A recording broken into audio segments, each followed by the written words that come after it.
अब अगला फंक्शन देखते हैं, वो है मैथ डॉट रैंडम।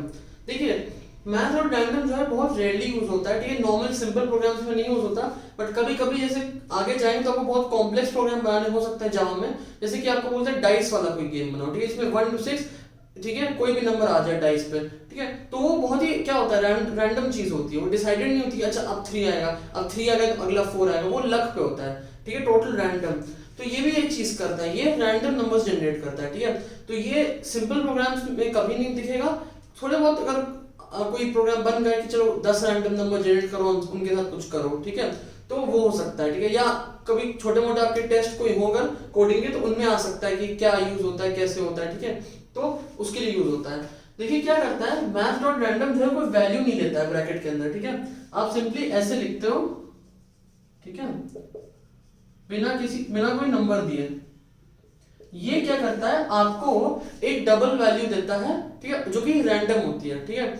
आप इसको लिखेंगे प्रोग्राम में, और प्रोग्राम आप 10 बार 20 बार चलाएंगे, हर बार आपको अलग वैल्यू मिलेगी इससे, ठीक है, मतलब रैंडम मिलती है, ठीक है। तो ऑफ कोर्स मतलब एक बार प्रोग्राम रन करेंगे तो कोई एक वैल्यू देगा, ठीक है। जैसे कि आपने किसी वेरिएबल में असाइन कर दिया double a is equal to math dot random, तो अब ऐसा नहीं कि आपने एक बार असाइन कर दिया तो बाद में बदलता रहेगा, आप ए प्रिंट करके बदलता रहेगा, नहीं, एक बार जनरेट हो गया ए में स्टोर हो गया, अब ए की वैल्यू ऐसा नहीं चेंज होगी, ए की वैल्यू वही रहेगी। एक प्रोग्राम में एक बार जब एग्जीक्यूट हो गया तो ठीक है, बट मैं कह रहा हूं जब बार बार प्रोग्राम सेम प्रोग्राम हम रन करोगे बार बार, तब ये अलग अलग वैल्यू देता रहेगा, ठीक है, कोई भी रैंडम वैल्यू देगा, ठीक है। और इसकी जो वैल्यू है, मान लीजिए जो हाँ ए है वो होता है ग्रेटर देन और इक्वल टू 0, ठीक है, ऐसे लिख देता हूं, ठीक है, ए होता है आपका ग्रेटर देन इक्वल टू 0, लेकिन ये होता है लेस देन 1, ठीक है, ये चीजें होती है, मतलब 0 या 0 से बड़ा हो सकता है, लेकिन 1 से हमेशा छोटा रहेगा, ठीक है, 0.99999, ठीक है। अब अंदर डबल दे रहा है, डबल क्या होता है, 15 16 डेसिमल प्लेसेस होती हैं, तो ये भी जो है 15 16 डेसिमल प्लेसेस तक आपको 99 तक दे सकता है मैक्सिमम, 1 नहीं देता, 0 दे सकता है, ग्रेटर देन और इक्वल टू 0 है, तो ठीक है। तो ये आपको वही कहता है, हर बार 15 16 डेसिमल प्लेस तक आपको कुछ भी वैल्यू दे सकता है, ठीक है, बहुत लंबी लंबी जैसे 0.2345 नहीं, ऐसा नहीं, मतलब 2 3 5 6 1 9 कुछ भी रैंडम दे सकता है, ठीक है। तो मैथ डॉट रैंडम का एक और काफी इंटरेस्टिंग यूज है कि इससे आप रैंडम नंबर्स जनरेट कर सकते हो। जैसे आप कोई बोर्ड गेम्स खेलते हो गए like snakes and ladders, ludo, तो ये सब जो होते हैं लक बेस्ड गेम्स होते हैं, क्योंकि आप डाइस फेंकते हो, आपको 1 से लेके 6 तक कोई भी एक नंबर मिलता है, अगर 2 डाइस है तो फिर 1 से लेके 36 तक के बीच में कोई भी नंबर मिल सकता है वैसे, ठीक है। तो उनमें जैसे अगर आपके पास डाइस नहीं तो आपने गूगल किया होगा कभी रैंडम नंबर जनरेटर, तो गूगल का अपना एक रैंडम नंबर जनरेटर आ जाता है, उसमें आप रेंज डाल दो कि मुझे 1 से 6 तक चाहिए, और आप बटन दबाते रहो, आपको नया नंबर देता रहता है, आप गूगल करके देखिएगा रैंडम नंबर जनरेटर। तो वो क्या करता है, वो तो उसमें क्या होता है, उसमें भी एक प्रोग्राम ही तो होता है जो रैंडम नंबर्स जनरेट करता है। अब वो कई सारी चीजें यूज करता है जनरेट करने के लिए, हम लोग ये सिंपल फंक्शन यूज करेंगे और ऐसे सीखेंगे कि कोई रेंज दी जाए, जैसे 1 से 10, 1 से 100 या 500 से 1000 के बीच में कोई भी नंबर करना हो, या 1 से 6 के बीच में कोई भी नंबर जनरेट करना हो, इंटीजर ही मतलब जनरेट करना हो, ठीक है, तो वो कैसे करते हैं। तो देखिए जैसे मैथ डॉट रैंडम जो है वो 0 से 1 तक देता है, ठीक है, 0 इंक्लूडेड होता है, 1 नहीं होता है, ठीक है। हमें अगर चाहिए मान लीजिए 1 से 10, बस अज्यूम करो 1 से 10 चाहिए। अब देखिए इसकी रेंज क्या है, सबसे पहला स्टेप है रेंज, देखिए इसकी रेंज है 1, 0 से लेके 1 से लेके 10, ये 1 से 10 है, मतलब 10 उसमें नंबर्स आ सकते हैं, 1 2 3 4 5 6 7 9 10, 10 इंटीजर्स में से कोई भी इंटीजर आ सकता है। तो सबसे पहले आपको इसको मल्टीप्लाई करना है, इसको मतलब ये तो एक मान लीजिए ऐसा है, double a is equal to math dot random आपने लिख लिया, ठीक है। उसके बाद आपको क्या करना है, इसको मल्टीप्लाई करना है इस रेंज के साथ। ये कितनी नंबर्स की रेंज है, 10 नंबर्स की रेंज है, ठीक है। अभी बता रहा हूं उससे होगा क्या, देखिए जैसे आपने इसको 10 से मल्टीप्लाई किया तो ये क्या हो गया, 0 से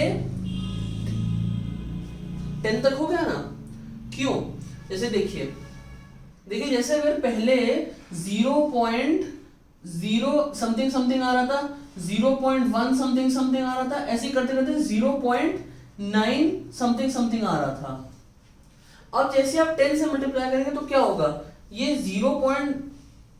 ये ऐसे हो जाएगा ना, मतलब ये जो 0.0 ही रहेगा, ये क्या हो जाएगा 1 पॉइंट समथिंग समथिंग, ये क्या हो जाएगा 0.9 था, ये बन जाएगा 9 पॉइंट समथिंग समथिंग। समझ रहे ना क्या बोलना चाह रहा हूं? ठीक है, ये मतलब वही 1 बन जाएगा, ये 0 ही रहेगा।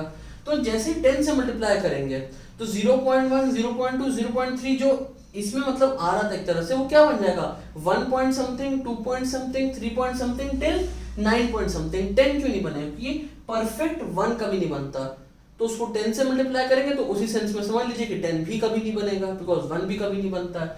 0 मतलब ऐसा 0.9999 तक आ जाएगा, इसको 10 से मल्टीप्लाई करेंगे तो 9.999 आएगा, बट कभी 10 नहीं आएगा। अब अगर आपने इसका ये डेसिमल पार्ट पूरा इग्नोर कर दिया, हटा दिया एक तरह से, तो आपको क्या मिल रहा है, आपको 0 से 9 तक के सारे वो मिल रहे हैं integers, randomly generated integers. Randomly generated क्यों है, ये नंबर रैंडमली जनरेट हो रहा है, 10 से मल्टीप्लाई करेंगे तो मतलब वो भी रैंडमली ही आएगा एक तरह से, उसका इंटीजर पार्ट हटा देंगे तो वो भी रैंडम रहेगा।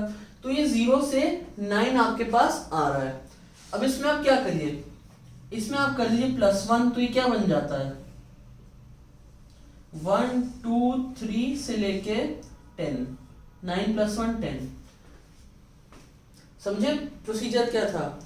सबसे पहले तो इसको इसकी रेंज एक्सपैंड करनी है, ये 0 से 1 है, इसको मतलब 10 नंबर्स की रेंज में खींचना है। फिर उन जो भी आ रहा है ये इसका उसका डेसिमल पार्ट कुछ ना कुछ होगा, उसको हटा दो तो मिलेंगे इंटीजर्स। अब स्टार्टिंग वैल्यू चेक करो कि 0 से 9 मतलब 10 नंबर 10 इंटीजर्स तो मिल रहे हैं हमको, लेकिन स्टार्टिंग 1 से 10 है, तो +1 कर दो, सिंपल। तो बेसिकली ऐसा कुछ करना है, इसका जो फॉर्मूला बनेगा वो ऐसा कुछ बनेगा, फॉर्मूला नहीं मतलब जो एक्सप्रेशन है वो ऐसा कुछ बनेगा, a × 10 इसका INT पार्ट चाहिए हमको, ठीक है। हाँ, इस इंटू 10 का INT पार्ट चाहिए +1, ये इसके लिए बनेगा, इस पर्टिकुलर रेंज के लिए। अगर हमको दिया जाए, जैसे कोई और ले लेते हैं, हमको चाहिए 10 से 50 की रेंज में, हमें चाहिए 10 से 50 की रेंज में, ठीक है। तो कितने नंबर्स हैं बीच में, देखिए हो सकता है आप समझे 40, बस 40 नहीं है, जैसे 11 से 50 होता तो 40 होता है, 10 भी इंक्लूडेड है, तो टोटल जो रेंज है 41, मतलब 0 से 1 जो एक नंबर के बीच में कुछ ना कुछ जनरेट करता है, उसे हमें खींचना है, कितना 41 नंबर्स के लिए खींचना है। तो किससे मल्टीप्लाई करेंगे 41 से, उससे क्या होगा, मैंने कहा था 0.9999 तक आ जाता है, परफेक्ट 1 कभी नहीं होता, तो मल्टीप्लाई करेंगे तो 41 कभी नहीं बनेगा, 0 पॉइंट समथिंग समथिंग से 40.999999 तक भी बन सकता है, उससे ज्यादा नहीं बन पाएगा, ठीक है, मतलब 41 तो कभी नहीं बनेगा। तो अब इनके हटाएंगे फ्रैक्शनल पार्ट्स, तो 0 से 40 आएगा, ठीक है। अब क्या करिए, इसमें +10 करिए, क्या आ जाएगा 10 से 50 आ जाएगा, समझ गए ना, +10 किया तो 10 से 50 के बीच में रेंज बन गई, वही हमको चाहिए था। तो इसमें भी वही है, प्लस इंटू 41 + 10। तो अब आप समझ पा रहे हैं ना, जैसे हमें कोई रेंज दी जाए m से n, तो हम लोग क्या करें, हम लोग a को किससे मल्टीप्लाई करेंगे, a को मल्टीप्लाई करेंगे हम लोग n -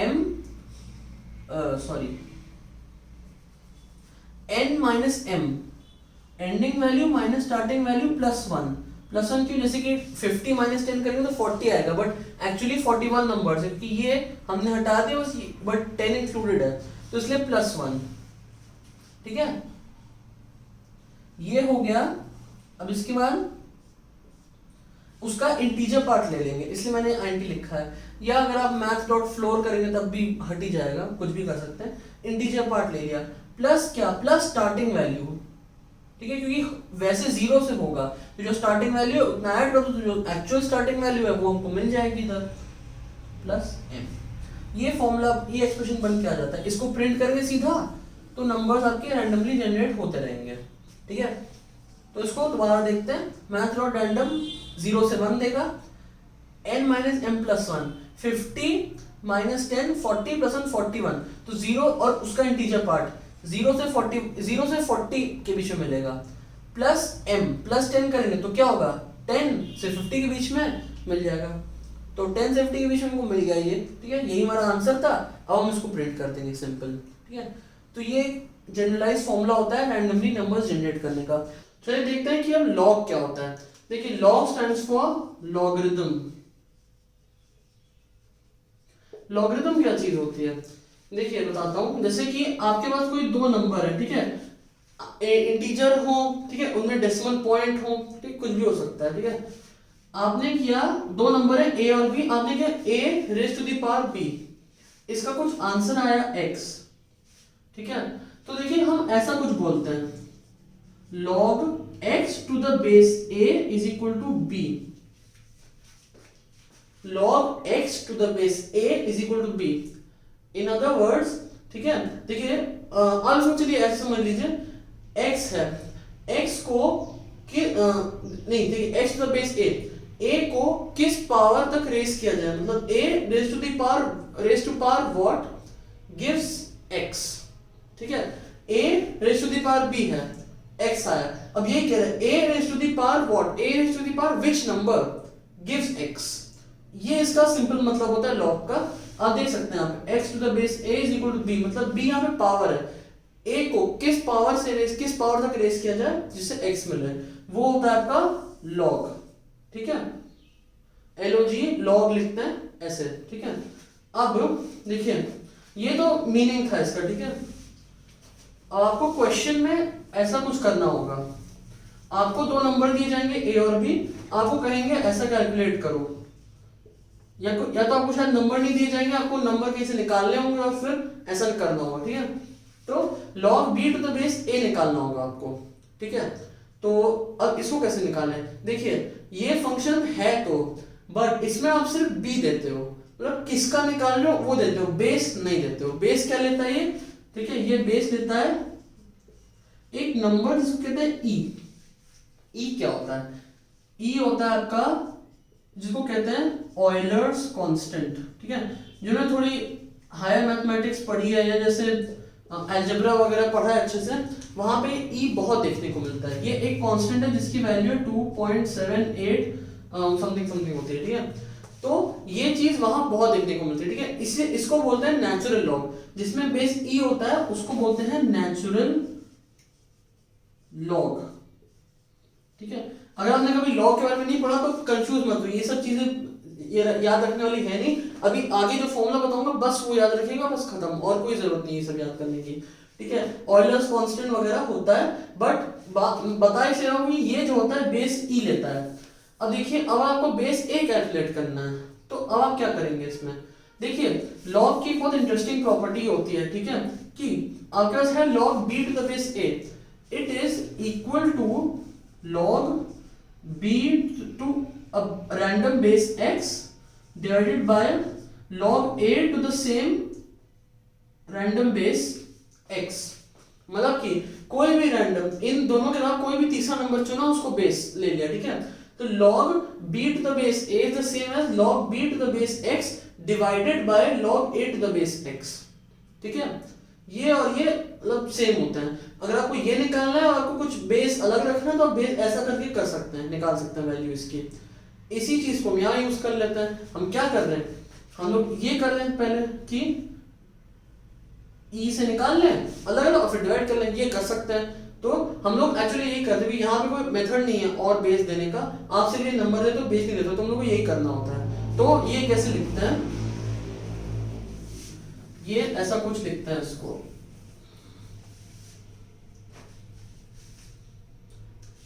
इसको ऐसा कुछ लिखते हैं math dot log b divided by math dot log a। Simple. तो आप इसको ऐसे लिख सकते हैं, देखिए लॉग, ठीक है, b divide by log a, base ही अपने आप e ले लेता है तो आपको दिखा कहीं डालने की जरूरत है नहीं, तो log b to the base e जो कि अपने आप e लेता है डिवाइडेड बाय मैथ और log, ठीक है, टू द बेस e अपने आप लेता है, ठीक है। इसको किसी डबल सी में डाल दीजिए, देखिए log आपका डबल रिटर्न करता है, ऑब्वियसली डेसिमल भी दे सकता है, डबल डिवाइड बाय डबल, कोई वैल्यू में लॉस नहीं होगा, डबल में डाल दीजिए। तो ये फॉर्मूला होता है ये कैलकुलेट करने का, log b to the base a, ठीक है, ये चीज याद रखिएगा। तो अब देखते हैं log 10 क्या होता है। देखिए log 10 क्या होता है, आप जो भी नंबर डालेंगे जो b है उसको टू द बेस 10 करेगा, जो पिछला था वो क्या करा था, वो करा था टू द बेस e, ये करेगा आपका टू द बेस 10, ठीक है। तो अगर आपको भी बेस 10, जैसे अगर आप जो सिंपल क्वेश्चंस करेंगे अगर कुछ, तो उसमें आपको जनरली बेस 10 ही करना होगा, ठीक है। तो लास्ट वाले मेथड से अगर आपको करना होता तो आप ऐसे करते हैं, log b to the base e divide by log 10 to the base e, अगर आपको ये चीज निकालनी होती, पिछले वाले मेथड से ऐसे करते हैं, ठीक है, मतलब math dot log b divide bye math dot log 10। अब आप इससे सिंपली निकाल सकते हैं सीधा सीधा टू द बेस 10, ठीक है। ये भी बिल्कुल पिछले वाले की तरह ही है, डबल आप डाल सकते हैं इसके अंदर, डबल रिटर्न करता है आपको, डॉट log 10 कुछ भी डाल दीजिए आप 2.7 वगैरह कुछ भी, और आपको डबल में वैल्यू ये दे देगा, ऐसे होता है ये, ठीक है। अब चलिए एक इंटरेस्टिंग चीज देखते हैं log 10 के बारे में। तो अगर आप देखें कि जैसे मैं आपको बताता log होता क्या है, जैसे log 10 ले लें, ये a है ये b है, मतलब कि 10 to the base which number gives a, मतलब 10 रेज टू b करेंगे तो a आना चाहिए, ठीक है। तो ये चीज होती है, अगर आपको a पता है तो वो क्या करना है, पावर बेसिकली फाइंड करनी है कि किस पावर में हमें a मिल जाएगा, ठीक है। तो अब जरा ये चीज देखते हैं, ये बताइए log 10 टू द बेस 10 क्या हुआ, मतलब 10 raise to what power gives 10, वो उसका आंसर 1, हमको पता ही है 10 रेज टू 1 गिव्स 10, ठीक है। अब बताइए log 100 टू द बेस 10 क्या हुआ, मतलब 10 रेज टू व्हाट, सपोज हमारा आंसर है x, 10 raise to x gives 100, तो 10 की क्या पावर है जिससे 100 मिलता है, वो है 2, क्या होता है 10 स्क्वायर गिव्स 100, है ना, तो इसका आंसर है 2। अब देखिए 10 रेज टू 1 देता है 10, 10 रेज टू 2 देता है 100। अब अगर हमें 10 और 100 के बीच में कोई नंबर चाहिए, मान लीजिए हमें चाहिए log 67 टू द बेस 10, अच्छा इसको ऐसे लिख देते हैं, log 67 to the base 10 is equal to x, ठीक है, मतलब 10 raise to x is equal to 67, मतलब हमें वही बताना है कि log 67 टू द बेस 10 क्या होगा। अब देखिए 10 रेज टू 1 था 10, 10 रेज टू 2 था 100, तो 10 रेज टू क्या नंबर लिखे हैं जिससे 67 है। अब आप समझ सकते हैं कि 1 और 2 के बीच में होगा, क्यों, 10 रेज टू 1 था 10, 10 रेज टू 2 था 100, पावर तो इंक्रीज, पावर अगर इंक्रीज करते तो ये नंबर इंक्रीज होता है, ठीक है, और डिक्रीज करते तो डिक्रीज होता है। तो जब पावर 1 में 10 है, पावर 2 में 100 है, तो 67 इनके बीच में है, मतलब पावर भी 1 से 2 के बीच में कुछ होगी, ठीक है। तो मान लेते हैं कि कुछ है 1 पॉइंट, अच्छा चलिए 1 पॉइंट समथिंग है, ठीक है, मतलब x की वैल्यू यहाँ पे क्या है 1 पॉइंट समथिंग समथिंग है, ठीक है, 1 पॉइंट समथिंग। अब देखें log 1000 टू द बेस 10 क्या हुआ, 3 हुआ, क्यों, 10 क्यूब होता है आपका 1000, ठीक है। अब लेते हैं log 450 ले लीजिए, कुछ भी नंबर, ठीक है, 450 टू द बेस 10 क्या होगा, देखिए 10 रेज टू 2 हुआ आपका 100, 10 रेज टू 3 होता है आपका 1000, तो 10 रेज टू क्या नंबर लिखे जिससे 450 है, 450 100 और 1000 के बीच में है, मतलब 10 की पावर भी जो है वो 2 या 3 के बीच में आएगी, है ना, समझ रहे ना, जैसे कि 10 की पावर 1 इज 10, 10 की पावर 2 इज 100, 10 की पावर 3 इज 1000, तो अगर 1000 और 100 के बीच में है 450, तो पावर भी 2 और 3 के बीच में हुई तो क्या हो जाएगी 2 पॉइंट समथिंग समथिंग। ठीक है, अब इसमें एक प्रॉपर्टी देखिए आप, मतलब 10 से लेके 10 का लॉग, देखिए मैं लॉग बोलूंगा तो लॉग बेस 10 नहीं बोलूंगा, सिर्फ लॉग बोलूंगा तो बेस 10 आप समझ जाएगा। लॉग 10 की वैल्यू क्या है 1, लॉग 100 की वैल्यू क्या है 2। 10 और 100 के बीच में कोई भी नंबर होगा उसकी वैल्यू क्या आएगी लॉग की 1 पॉइंट समथिंग, 1.9999 भी हो जाएगा, लेकिन 2 कब होगा 200 पे होगा, मतलब 10 से लेके 99 तक 1 पॉइंट समथिंग वैल्यू आएगी लॉग की। ठीक है ना, इसका देखते हैं 1000 पे 3 है, 100 पे 2 है, मतलब 100 से 999 तक क्या होगा 2 पॉइंट समथिंग आएगी, 2.99 भी 9999 भी हो सकती है, 1000 पे एग्जैक्ट 3 आएगी। ठीक है, मतलब कोई भी 2 डिजिट नंबर हुआ, जो बोल रहा हूं उसमें बात सुनिएगा, 2 डिजिट नंबर हुआ कोई भी 10 से लेके 10 से लेके 99 तो 1 पॉइंट समथिंग वैल्यू है, 100 से लेके 999 कोई भी 3 डिजिट नंबर है, 3 डिजिट नंबर उस पे 2 पॉइंट समथिंग आ रहा है, मतलब कोई भी n डिजिट नंबर का जो लॉग होगा, ठीक है, उसकी वैल्यू क्या है n-1 पॉइंट समथिंग समथिंग क्या था। ठीक है, n की वैल्यू क्या है, सपोज मान लीजिए 450 है, 3 डिजिट नंबर है, 3 - 1 2 पॉइंट समथिंग आ रहा है, 67 2 डिजिट नंबर है तो 2 - 1 1 पॉइंट समथिंग आ रहा है। तो हम लोग क्या कर सकते हैं, इससे हम लोग इस फंक्शन को यूज करके प्रेडिक्ट कर सकते हैं कि कितने डिजिट्स हैं based on it's log value, ये प्रेडिक्ट कर सकते हैं कि उस नंबर में कितने डिजिट्स हैं। ठीक है, यही चीज है, जैसे कि अब देखते हैं, जैसे मैंने बताया 10 से लेके 99 में 1 पॉइंट समथिंग है, 100 से लेके 99 में 2 पॉइंट समथिंग समथिंग है, तो इससे हम लोग प्रेडिक्ट कर सकते हैं कोई भी नंबर को, जैसे 4 5 7 3 9 कुछ भी दे सकते हैं, उसमें नंबर ऑफ डिजिट्स कैसे फाइंड करें। ठीक है, ये कोई मतलब ऐसे सिंपल चीज नहीं है, ऐसे आप देख रहे हो आपको दिख रहा है 5, बट कोई नंबर दे देंगे तो उसमें आपको कुछ मैनिपुलेशन कुछ कैलकुलेशन करना पड़ेगा फाइंड करने के लिए। ठीक है, उसके 3 मेथड्स हैं, एक मैं बताने जा रहा हूँ इससे, एक स्ट्रिंग्स के साथ है, ठीक है वो भी इजी मेथड है, एक है लूप्स के साथ, ये दोनों आगे बताऊंगा, स्ट्रिंग्स वाले लूप्स वाले, तो दोनों से फाइंड कर सकते हैं। लूप्स थोड़ा मुश्किल होता है, स्ट्रिंग वाला इजी है, ये वाला उससे भी ज्यादा इजी है। ठीक है, मतलब काफी एफिशिएंट है, काफी छोटे में आपको मिल जाएगा आंसर। तो क्या करें, इसका आंसर फाइंड करने के लिए हम लोग क्या करें, नंबर ऑफ डिजिट्स का हम लोग लॉग वैल्यू निकालें, ये आएगी, उसका इंटीजर पार्ट लें, अब देखिए क्या आएगा 1 और 2 आएगा, उसमें 1 ऐड कर दो तो क्या आएगा 2 और 3, और वही हमको चाहिए 2 डिजिट नंबर 3 डिजिट नंबर है तो 2 और 3 चाहिए, तो यही करके देखते हैं। सपोज आपका नंबर है a, ठीक है, तो आपका ऐसा कुछ आएगा math डॉट log 10a, ठीक है, इसका लीजिए integer part, math dot floor भी कर सकते हैं, मैथ डॉट फ्लोर में फिर आपको डबल मिलेगा, आपको आईएनटी में कन्वर्ट करना पड़ेगा, उससे अच्छा यही काम कर लीजिए, सिंपल बहुत अच्छे से हो जाएगा।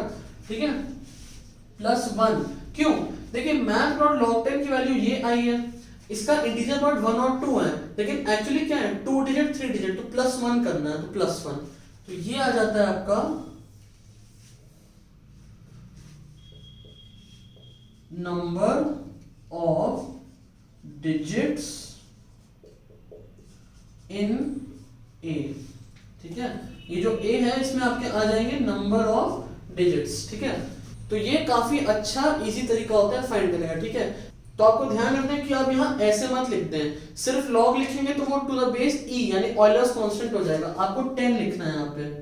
ठीक है, मैथ डॉट log 10 a, उसका इंटीजर पार्ट +1, तो ये दे देगा आपको नंबर ऑफ डिजिट्स इन ए। ठीक है, ये इजी मेथड होता है करने का। तो ये है लास्ट के 3 math function, sine cos tan, ये यूज होता है ट्रिग्नोमेट्री में।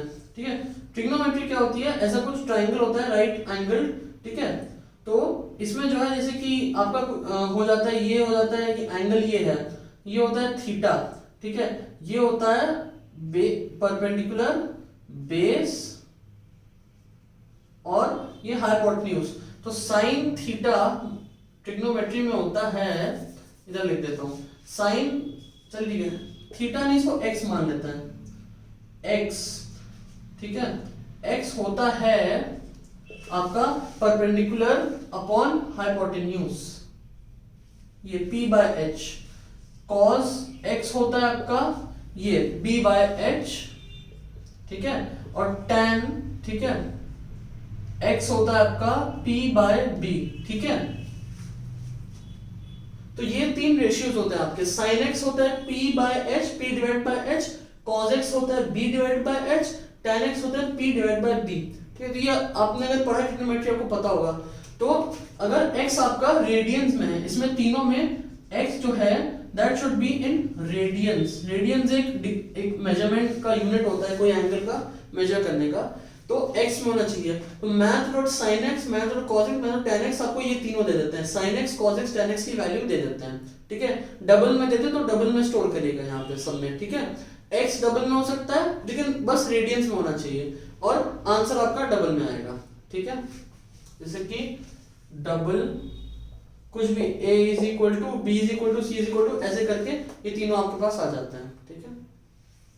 अब अगर आपके पास रेडियंस में एंगल नहीं है, ठीक है, देखिए दो होते हैं, एक डिग्रीज होता है, एक रेडियंस होता है, ठीक है।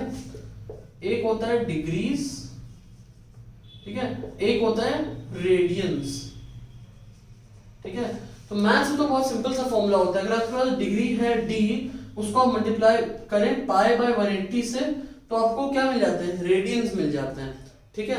ये तो मैथ्स में होता है। अगर आपको इसमें करना है जावा में, तो दो फंक्शन होते हैं, मैथ डॉट टू डिग्रीज, ये क्या करता है, रेडियंस में एंगल डालते हैं तो आपको डिग्रीज में एंगल दे देता है। x यहाँ पे x जो है वो डबल होता है एंगल की वैल्यू इन रेडियंस, तो ये डिग्रीज में दे देता है, ये भी डबल रिटर्न करता है। दूसरा होता है मैथ डॉट टू रेडियंस, मतलब ये इंटर कन्वर्जन में degrees to radian, radians to degrees, ठीक है।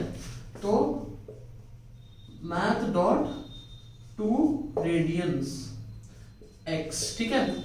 इसमें टू डिग्रीज मतलब डिग्रीज में कन्वर्ट कर रहे हैं रेडियंस से, टू रेडियंस मतलब डिग्रीज से रेडियंस में कन्वर्ट कर रहे हैं, दोनों डबल देते हैं, तो इससे आपको क्या मिलेगा, डिग्रीज में मिल जाएगा, इससे आपको रेडियंस में। जैसे आपको ट्राई करना है 45 डिग्री, 60 डिग्री, तो इसमें डाल दीजिए, ये रेडियंस में कन्वर्ट करेगा, इसको फिर उसमें math dot sine, math dot cos, math dot tan में डाल दीजिए, आपको आंसर मिल जाएगा, ठीक है। तो इस वीडियो में हम लोगों ने मैथमेटिक्स पढ़ी, ठीक है। उसमें से कुछ आपने ऑलरेडी पढ़ी होगी, कुछ आपके लिए शायद न्यू होगी, बट वो बहुत जरूरी होते हैं आपके बेसिक लेवल प्रोग्राम्स करने के लिए, ठीक है। तो वो आपने पढ़ी। उसके बाद हम लोगों ने देखे मैथ फंक्शंस क्या होते हैं, और आपने देखा कितने ज्यादा यूजफुल होते हैं, ठीक है।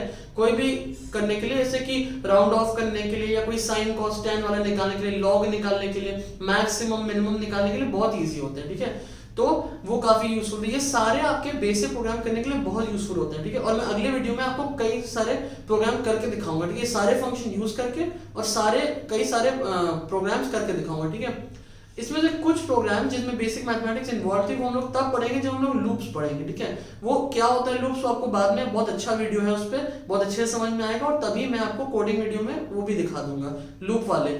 उसके अलावा ये जो बेसिक वाले हैं इसके लिए मैं अभी आपको रन करके दिखा दूंगा, ठीक है। जो बेसिक वाले हैं वो सारे रन करके दिखा दूंगा और आपको क्लियर हो जाएंगे, ठीक है। So thanks for watching, thank you.